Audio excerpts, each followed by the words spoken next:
Hi, my name is Steven, and I'm here today to be your guide as you learn the ins and outs of exploratory testing.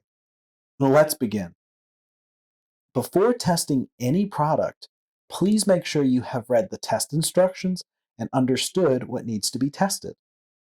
Once you are familiar with the instructions and the areas that are in scope, you can start your bug hunt.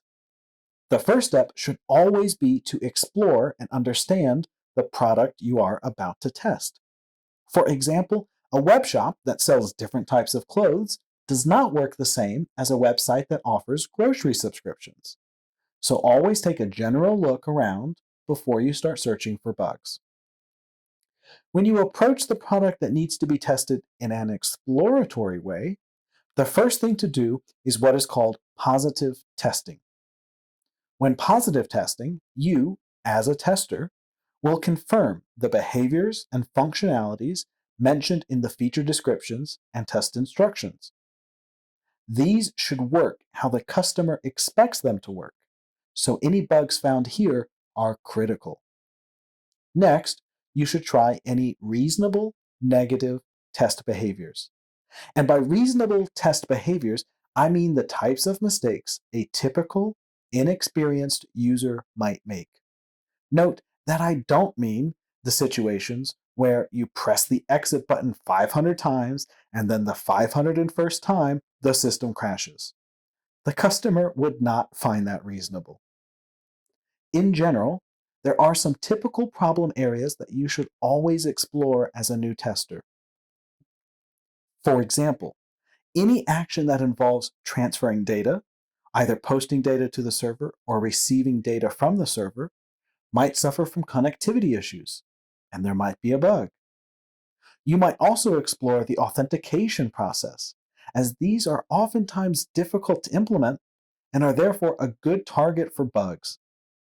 My next tip for you would be to start with infrequently used areas. The checkout page is less likely to have bugs than a product list, since the order process is the most important part of an e commerce website, and product owners normally make sure that at least the standard workflow is working. Similarly, be sure to test other areas of the product, such as the newsletter signup, the header and footer, or any navigation. Testing the social media sharing buttons is also a good idea and oftentimes leads to bugs. Additionally, any newly implemented feature, especially a complex one, is always a ripe source for bug finding. Finally, you might want to install several browsers and consider testing with all of them. This will increase your chances of finding bugs. In general, you should ask yourself what features of the product have a number of different functionalities, as there's a higher chance for you to come across a bug there. A good example would be a product category or detail page, because these pages normally allow users to select a size and color, access the sizing guide, add items to the cart or to the wish list, apply filters or sorting options, and perhaps other custom functionality as well. The more functionality the page has, the more likely bugs are to occur.